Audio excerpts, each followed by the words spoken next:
Deuxième partie de votre émission Émergence qui, si vous bien sûr venez à peine de nous choisir, sachez bien sûr qu'on s'est déplacé à l'hôtel 2 février dans le cadre de cette rencontre, le Forum Togo Union Européenne. Et nous sommes au dernier jour de cette rencontre et nous avons sur ce plateau depuis quelques instants Thierry Awisso, il est bien sûr le directeur général de Nyoto et nous débattons bien sûr du thème secteur manufacturier des opportunités d'investissement, un thème qu'il a pris le soin de présenter, d'animer avec d'autres panélistes sur le podium il y a quelques instants. On a voulu bien sûr comprendre beaucoup plus davantage de quoi il est question à travers ce thème. Monsieur Awisso, vous étiez en train de faire quelques démonstrations en matière de la production au Togo dans le secteur manufacturier et vous nous disiez que c'est un marque à gagner. Voilà, j'étais en train de replanter le décor. Comme je vous l'ai dit, 17% du PIB. Si l'axe 2 du programme national de développement estime que nous devons faire justement de l'agriculture et de l'industrie le moteur de la croissance, et ce qui est absolument indispensable également pour régler la problématique de l'emploi, parce que c'est des secteurs d'activité dans lesquels effectivement on crée des emplois résilients. J'étais en train de vous dire que derrière chaque tonne de karité traitée, il y avait à peu près 7 à 7,5 femmes qui étaient occupées. C'est vrai qu'au Togo, en l'état, on ne dispose pas de plus de 10 000 tonnes qui rentrent à Nyoto. Le reste est revendu par les dames. C'est des prix qui sont fixés un peu par le marché. Lorsqu'elles ont des opportunités, elles le vendent. Et nous, notre objectif justement, c'est d'éviter de réfléchir en opportuniste ou en opportunité. Il faut réfléchir sur des axes de développement durable dans lesquels on va réussir justement à utiliser une main-d'œuvre qui ne va plus être uniquement saisonnière, qu'on ne va pas payer comme ça se passe, mais on fixe des règles. Il y a déjà des mécanismes qui sont mis en place pour permettre aux populations rurales de bénéficier de l'assurance maladie. Nous estimons qu'en ce qui concerne le travail, qu'après la campagne coton, ils puissent faire la campagne karité, après le karité, ils puissent faire le soja, ou les faire au fur et à mesure comme ça, pour transformer justement l'agriculteur togolais en entrepreneur. Et je crois que c'est l'objectif de la mise en place des agropoles. Et donc nous estimons qu'avec notre expérience de 32 ans d'âge, et de plus de 69 ans d'âge pour le groupe Géocoton, qui est quand même l'actionnaire majoritaire de Nyoto, et que nous avons la possibilité de partager notre expérience sur le territoire national. Donc voilà un peu ce que je peux dire. Vous avez dit, si les investisseurs viennent en gros vers nous, qu'est-ce qui peut les motiver pour que finalement ils puissent investir dans l'industrie? On vient au Togo, on dit assis à ça finalement. Qu'est-ce qui intéresse dans tout ça là? Il y a déjà un premier facteur, le capital humain. C'est très important d'en parler. Pour ceux qui voyagent beaucoup, ils vont comprendre que nous avons une population active, résiliente, qui a fait ses preuves en toutes circonstances, même dans les périodes difficiles. Des hommes et des femmes engagés, formés, structurés, disciplinés, et qui aiment le travail et qui sont valorisés par rapport à ce qu'ils font.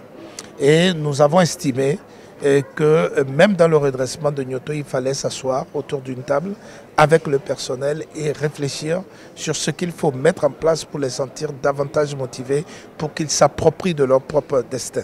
Et pour que cela puisse se faire, nous avons mis en place chez nous un cadre de coordination qui est un cadre en réalité de concertation permanente entre la direction générale et les différentes centrales syndicales. Et à ce moment-là, le personnel dit oui, bon voilà ce que disent les conventions collectives, voilà ce que dit l'accord d'entreprise. Nous voulons ça tout de suite, comme ça se passe un peu partout et c'est de bonne guerre. Et nous réfléchissons en toute transparence parce que nous avons quand même en termes de gouvernance un mode opératoire extrêmement transparent.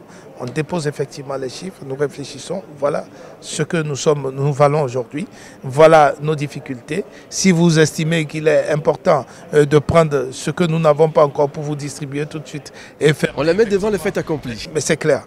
Et je pense que piloter les hommes, et c'est surtout ça aussi, créer un climat de confiance.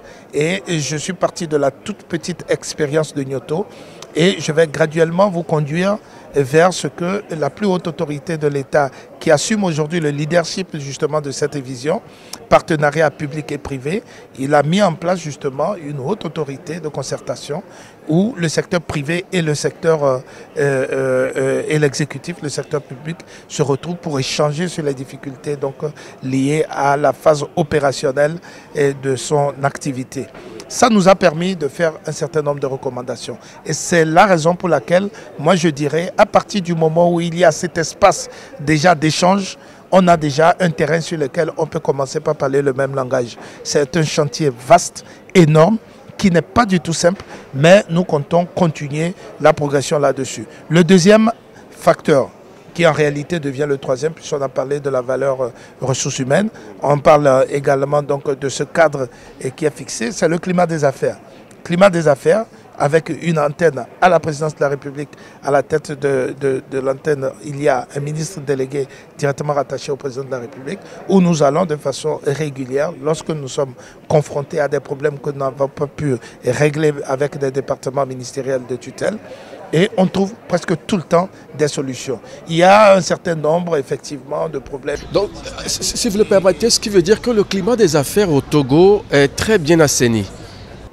En l'état, il est en construction avec les deux acteurs, l'acteur public et l'acteur privé.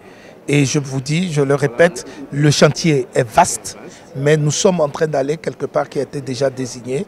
Et je crois que la direction, elle est figée. Et nous sommes... Parce que les investisseurs en ont besoin pour pouvoir investir au Togo. Et je peux vous redire ceci.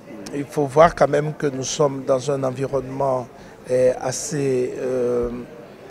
je n'ai pas envie d'utiliser des termes trop difficiles, mais des environnements assez instables sur le plan sécuritaire. Vous savez que dans la sous-région, les pays du Sahel sont confrontés justement à des taux de criminalité très très élevés avec des attaques parfois sous fond de crise identitaire ou religieuse. Et ça nous amène justement à davantage sécuriser notre territoire national et permettre aux uns et aux autres de trouver un havre de paix autour duquel ils peuvent construire le développement de leurs différentes entités. Et puis au-delà de ça, il y a quand même la mise en place de nouveaux codes des investissements qui a tenu compte d'un certain nombre de recommandations que nous avons faites. Donc c'est pour ça que je vous dis, nous sommes quand même lancés dans une perspective qui est plutôt positive et que nous allons continuer par construire aux côtés des autorités pour que nous ayons un climat suffisamment assaini. Après, il y a un certain nombre de contraintes liées justement au financement. Donc on revient à ça. Il faut que les taux soient davantage intéressants. Il faut qu'on arrive à diminuer les risques qui font peur justement à l'investisseur et des risques qui sont parfois liés. Ils les font fuir, hein?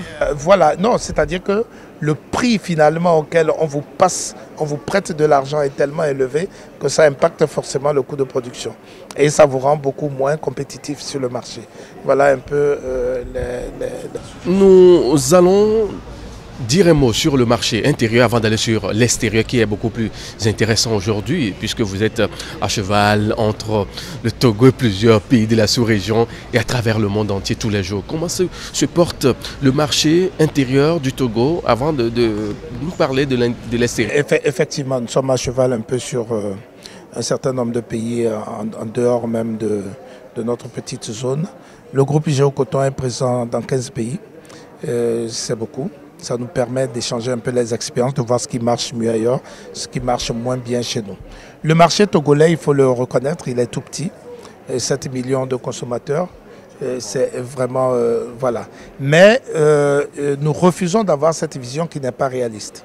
Le Togo bénéficie d'un certain nombre d'atouts naturels qui ont été renforcés avec des dispositifs et des équipements hyper modernes, tant au niveau de l'aéroport qu'au niveau du port, pour devenir en réalité un hub logistique qui nous garantit des emplois. Donc le Togo, un petit corridor stratégique avec une position d'équilibre dans toute la sous-région et qui nous amène à dire le marché, ce n'est pas 7 millions d'habitants, c'est plutôt 300 millions de consommateurs avec une possibilité, une facilité d'arriver à Accra, d'arriver à Lagos, d'arriver à Cotonou ou de remonter vers le Burkina avec des infrastructures routières qui ont été suffisamment refaites. Vous savez, en très peu d'années, le Togo a amélioré de plus de 1500 km son réseau routier routier. Donc je pense qu'il faut réfléchir après sur les connexions ferroviaires et avoir un port sec également à l'intérieur du pays pour permettre de désengorger un peu Lomé et de permettre peut-être aux pays du Sahel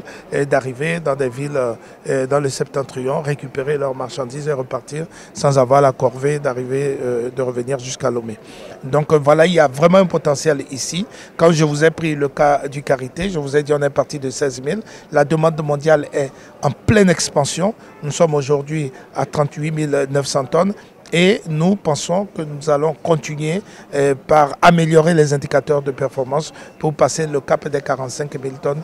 Donc ça veut dire qu'il y a du potentiel réellement. Je n'ai pris que le secteur du Karité. Après, il y a un certain nombre de dispositions à prendre absolument pour que dans les autres filières dans lesquelles nous avons des avantages comparatifs intéressants, il faut effectivement... Et le marché extérieur, comment ça se porte aujourd'hui ?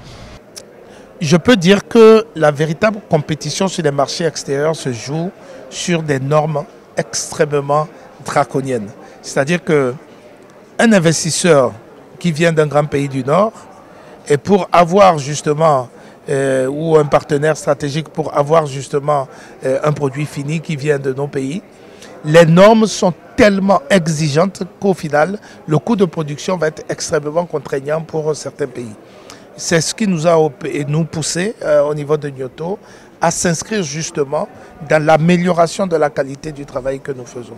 Nous avons des hommes et des femmes extrêmement brillantes et nous n'aurons jamais pu atteindre les niveaux que nous avons atteints aujourd'hui sans la valeur, sans la ressource humaine et sans avoir compris que c'est l'investissement dans l'humain qui nous a amenés à là. Bon, pour revenir sur les marchés extérieurs, nous venons de finaliser, c'était pas plus tard qu'hier, notre certification ISCC. Nous avons des certifications par produit et qui sont fixés par l'extérieur et avant justement que le produit ne parte. D'ailleurs, pendant tout le processus, il y a des prélèvements et des échantillons qui sont faits, qui sont envoyés dans des laboratoires, que ce soit à Tema ou à Amsterdam en ce qui concerne le beurre de Karité. Il faut qu'on soit sûr d'être au même niveau effectivement des normes européennes étape par étape pour pouvoir finaliser un processus pour que le bateau ne soit pas refoulé quand justement nous avons fini effectivement toute un 3000 ou un 4000 tonnes de beurre puisque c'est par morceau que ça s'en va. Donc les normes sont extrêmement exigeantes. Elles règlent le problème d'ailleurs de la concurrence. Est-ce qu'on arrive à s'imposer avec les produits togolais à l'extérieur, sur le marché extérieur? Est-ce qu'on arrive quand même à couler un peu? On se demande rien que ces produits pour nous. Je vais vous surprendre en vous disant d'ailleurs que l'avenir du monde se joue aujourd'hui en Afrique. Le Togo est en Afrique pour deux raisons. Quand vous prenez des produits un peu comme le Karité, c'est un arbre sauvage. Il faut reconnaître que des essences ont été expérimentées. On essaie de les prendre peut-être sur d'autres zones, au Mali et au Burkina, qui sont des pays producteurs également. Et on les met en situation, on essaie de les implanter dans un écosystème togolais. Qu'est-ce qu'on remarque? Comme c'est des arbres sauvages qui ne se multiplient qu'avec la nature et le déplacement de certains oiseaux, mais les pays qui sont dotés de ça naturellement, mais tout le monde court derrière eux. Parce que c'est un produit de substitution au beurre de Karité.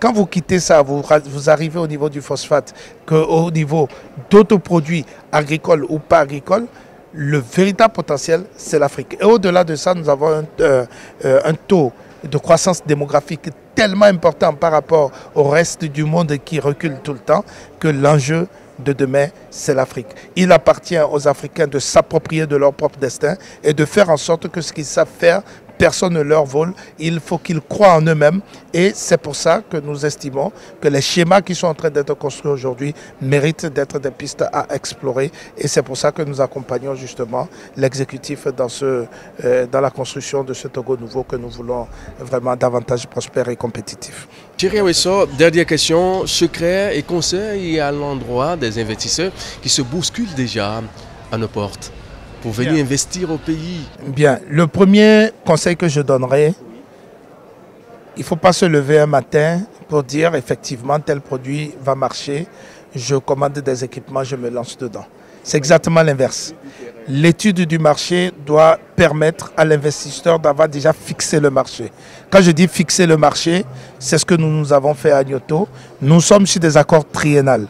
Un accord triennal, ça veut dire que pendant 3 ans, on a fixé déjà le volume d'activité qu'on va avoir avec les différents partenaires, le coût auquel nous allons facturer notre prestation, et il ne nous reste qu'une chose, c'est à nous consacrer à notre véritable job d'industriel. On ne peut pas être à la fois producteur, à la fois industriel, à la fois commerçant. Il faut choisir son métier. Donc à partir de ce moment, vous vous spécialisez vraiment dans le domaine sur lequel vous êtes capable de faire des prestations optimales, et le reste, vous faites la sous-traitance aux gens qui savent le faire. Je le dis pourquoi? Parce que dans les accords que nous avons, c'est des conventions. Le partenaire se charge justement de l'achat de la matière première, il se charge de la récupération de son beurre comme produit fini et de sa commercialisation, et on se consacre à l'essentiel.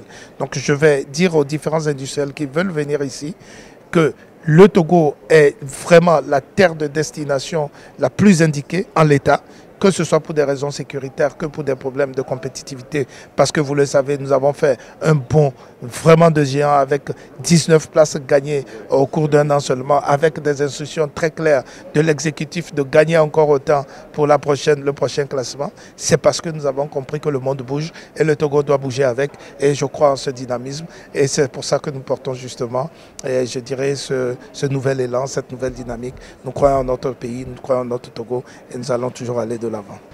Thierry Aweso, merci d'avoir accepté de nous accorder ce temps pour pouvoir comprendre un peu de quoi il était question, bien sûr, à travers la présentation de ce thème dont vous avez été l'un des panélistes. Messieurs, si vous venez à peine de nous choisir désormais, sachez bien sûr que nous sommes pratiquement à la fin de cette émission et c'est fini. On a débattu du thème secteur manufacturier, des opportunités d'affaires, d'investissement au Togo. C'était le sous-panel, bien session parallèle 5 bien sûr de cette rencontre qui a lieu à Lomé les 13 et 14. À très vite sur notre programme.